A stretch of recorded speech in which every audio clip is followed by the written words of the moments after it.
तो दोस्तों, Loki season 2 के एक और नए एपिसोड में आपका स्वागत है। दोस्तों, आज मैं 4th एपिसोड को एक्सप्लेन करने जा रहा हूँ। तो अगर आपने अभी तक पहले एपिसोड्स को नहीं देखा है तो उसे भी जरूर देख लेना। तो चलिए अब 4th एपिसोड की शुरुआत करते हैं।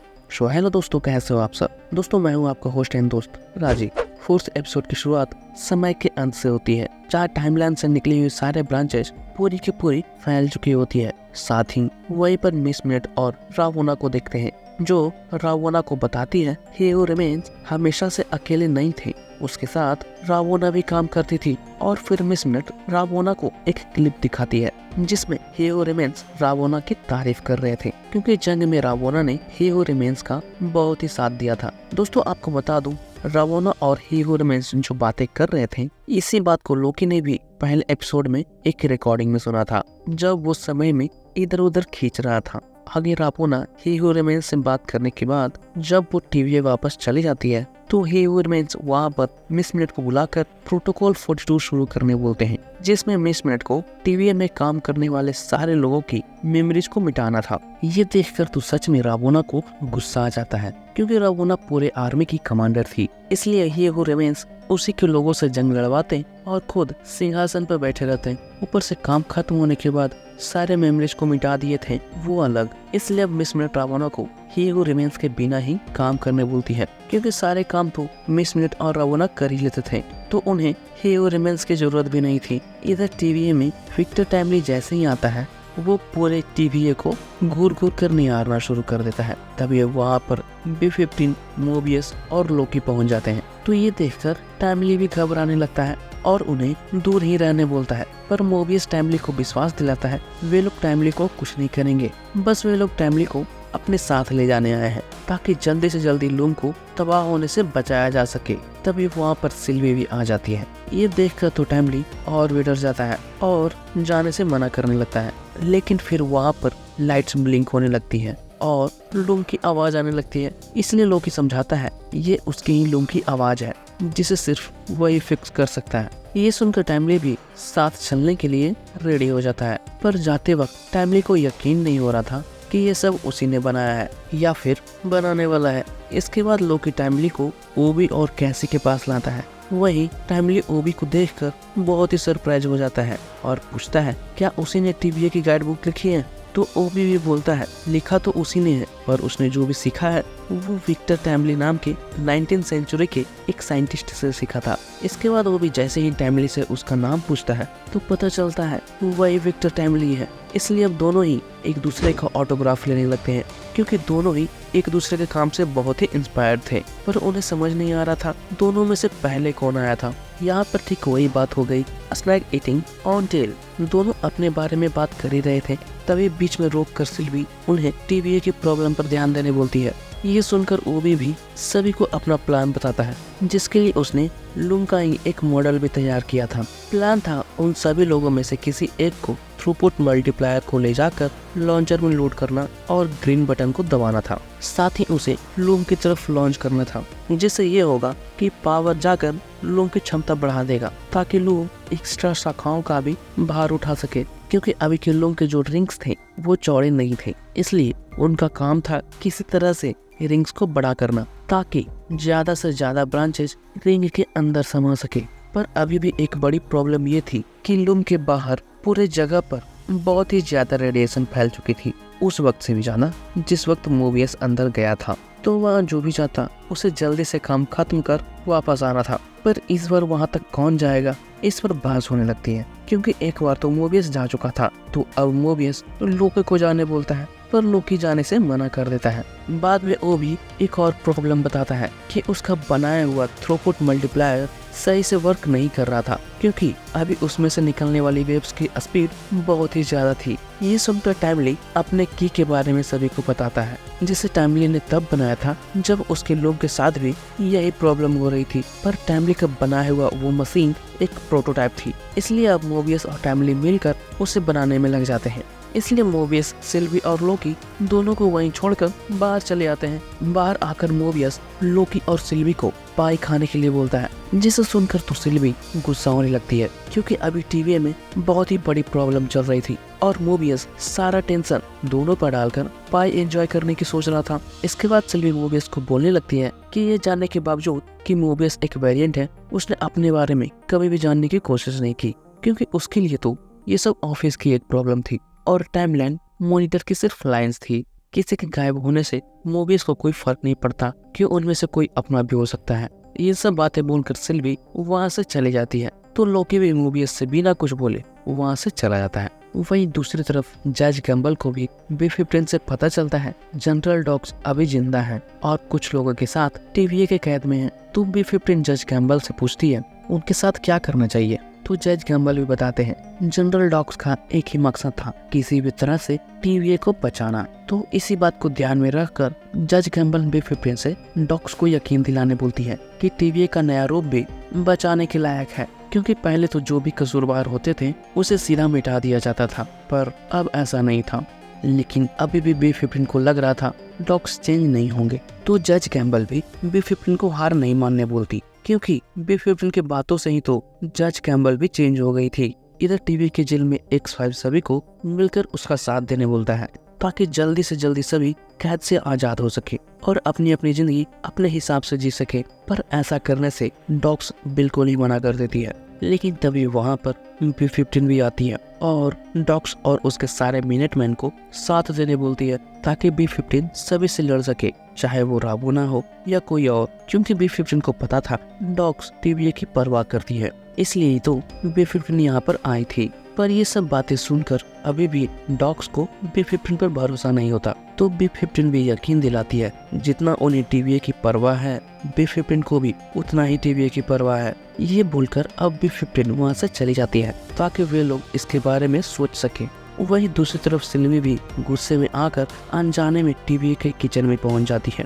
जिस तरह से मूवी सेकंड एपिसोड में गुस्से में आकर पहुंच गया था, तभी उसके पीछे पीछे लोकी भी वहां पहुंच जाता है और समझाता है कि सिल्वी जैसा सोच रही है मोबियस ऐसा नहीं है, वो भी TVA को बचाने में लगा है। क्योंकि जब सिल्वी ने लोकी का साथ देने से मना कर दी थी, तो मोबियस ही TVA को बचाने में लोकी का साथ दे रहा था। वह सिल्वी लोकी का साथ इसलिए दे रही थी क्योंकि वो टाइमली को नहीं मार सकी थी। तो सिल्वी भी बोलती है हाँ नहीं मार सकी क्योंकि टाइमली डरा हुआ लग रहा था, पर हीरो रेमेंस डरा हुआ नहीं लग रहा था, या फिर डरा हुआ था उसे दिखा नहीं।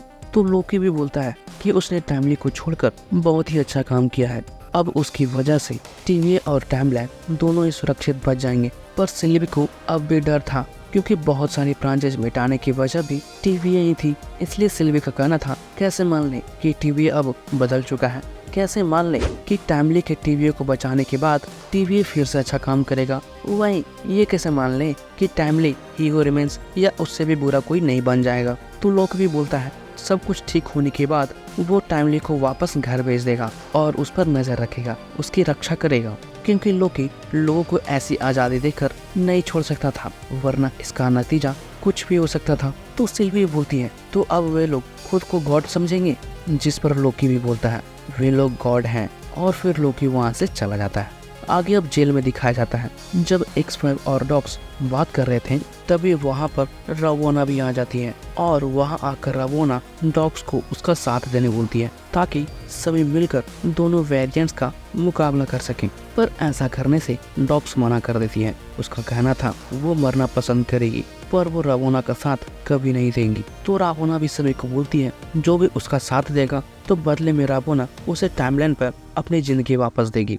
ये सुनकर कोई तैयार नहीं होता, पर X5 जरूर तैयार हो जाता है, क्योंकि टाइमलाइन पर X5 की अपनी हीरो वाली जिंदगी थी जिसे वो जीना चाहता था। वहीं सभी का जवाब सुनकर मिस नट वहीं पर रखी मशीन को स्टार्ट कर देती है, जिससे X5 को छोड़कर वहाँ खड़े सारे लोग ही क्यूब में फंस जाते हैं। इसके बाद रावोना उस क्यूब को भी पिचकाकर सभी को मार देती है। दोस्तों यहाँ पर हमें किसी को मरते हुए तो नहीं दिखाया गया था, पर सभी को मरते हुए देखकर निस्मेट को बहुत ही मजा आ रहा था, जो हम उसकी आंखों में देख सकते हैं। इसके बाद जैसे ही रावोना वहाँ से जाती है, B-15 वहाँ पर आ जाती है, तभी वो सभी को मरा हुआ देखती है। ये देखकर अब B-15 मोबियस से कांटेक्ट करने की कोशिश करने लगती है, पर नहीं कर पाती, क्योंकि टेम्पेड खराब हो चुका था। दूसरी तरफ टाइमली और ओबी भी मशीन को तैयार कर लेते हैं। तभी वहाँ पर मोबियस हॉट चॉकलेट सूप लेकर आता है। ये देखकर टाइमली भी चकित हो जाता है जब उसे पता चलता है हॉट चॉकलेट बनाने के लिए भी एक मशीन है, इसलिए अब टाइमली उसे देखने के लिए बोलता है। तो टीवी का एक मिनट में टाइमली को वो मशीन दिखाने ले जाता है, जहाँ टाइमली बड़े ही गौर से कॉफी के गिलास को भरते हुए दिखता है, पर वो कॉफी खुद ना पीकर उसके साथ आए मिनटमैन को दे देता है। लेकिन तभी वहाँ पर पीछे से X5 आकर उस मिनटमैन को मिटा देता है और टाइमली को किडनैप कर रावोना के पास लेकर चला जाता है। दूसरी तरफ अब टीवी के सारे टेम्पेड भी काम करना बंद कर चुके थे। तभी ओबी को पता चलता है मिस मिनट ने टीवी के सारे सिस्टम को अपने कब्जे में ले ली थी, जिसकी वजह से टेम्पेड तो क्या वहाँ के कंप्यूटर्स भी काम नहीं कर रहे थे। आगे अब हम सभी को उसी जगह पर देखते हैं जहाँ टाइमली गायब हुआ था। यहाँ पर कॉफी गिरा हुआ देखकर सभी को पता चल जाता है कि रावोना भी टीवी में आ चुकी है और टीवी में कहीं छुपी हुई है। बाद में B-15 से भी पता चलता है जेल में रावोना ने डॉग्स के साथ सभी लोगों को मार दी है, इसलिए अब लोकी और सिल्वी रावोना को ढूंढना शुरू कर देते हैं। पर जैसे ही सिल्वी एक लिफ्ट में जाती है, मिस मिनट लिफ्ट के गेट को ही बंद कर देती है, जिस कारण लोकी बाहर ही रह जाता है। इसलिए अब लोकी सीढ़ियों से जाने लगता है। दूसरी तरफ लूम को दिखते हैं जो अब एक लावा का रूप ले चुका था और कभी भी फट सकता था। तभी हम यहाँ पर लोकी के दूसरे वेरिएंट को भी देखते हैं जो एपिसोड 1 में इधर उधर खींच रहा था। तभी वो एक बार फ्यूचर में भी आ गया था, इसलिए अब वो टीवी में भागता हुआ लिफ्ट तक पहुँचता है। तभी सिल्वी जो लिफ्ट में फंसी हुई थी वो लिफ्ट को खराब कर जुगाड़ से लिफ्ट के दरवाजे को खोलने लगती है और तभी लोकी के सामने सिल्वी भी दिख जाती है, जिसे हमने ऑलरेडी एपिसोड 1 में देख चुका था। पर तभी वहाँ पर प्रेजेंट वाले लोकी भी पहुंच जाता है और पास्ट वाले लोकी को मिटाकर उसे वापस भेज देता है। तभी हमें यहाँ पर भी पता चलता है एपिसोड 1 में जिसने लोकी को मिटाया था वो खुद लोकी ही था। लेकिन तभी वहाँ पर टेलीफोन की रिंग बजने लगती है। जब लोकी फोन उठाता है तो सामने ओबी था, जो दोनों को बताता है ओबी मिस मिनट को सिस्टम से बाहर निकाल सकती है, वो भी सिस्टम को रिबूट कर। पर उसकी वजह से टीवी में लगे सिक्योरिटी प्रोटोकॉल भी हट जाएंगे, जो टीवी में लोगों को जादू करने से रोकता था। ये सुनकर तो लोकी और सिल्वी दोनों ही जल्दी से उसे बंद करने बोलते हैं। तभी देखते हैं जब मिस मिनट रावोना के साथ बात कर रही थी तभी वो धीरे धीरे कर वहाँ पर से गायब हो जाती है, साथ ही पूरे टीवी में लाइट चली जाती है।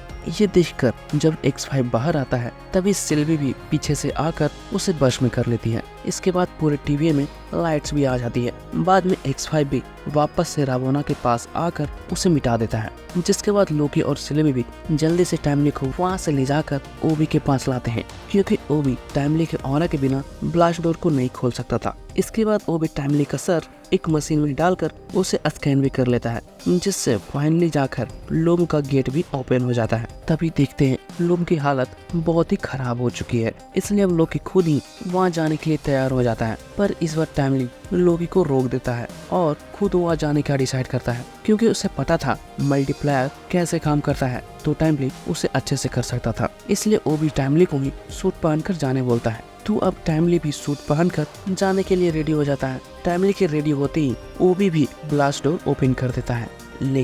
लेकिन जैसे ही टाइमली लूम में प्रवेश करता है उसका पूरी तरह से हक का नूडल बन जाता है और पूरे लूम में फैल जाता है। ये देखकर तो सभी के सभी हक्के बक्के रह जाते हैं। उन्हें समझ नहीं आता आखिर वहाँ पर हुआ क्या। तो ओबी भी बताता है रेडिएशन लेवल बहुत ही ज्यादा हाई हो चुकी थी, जिसकी वजह से टाइमली अब मर चुका है। और तभी लूम भी पूरी तरह से तबाह होना भी शुरू हो जाती है और देखते ही देखते पूरी टीवी को ही खत्म कर देती है। जिसके बाद तो इसी के साथ ये एपिसोड भी यहीं पर खत्म हो जाती है। तो दोस्तों आपको क्या लगता है, क्या टीवी पूरी तरह से तबाह हो चुका है?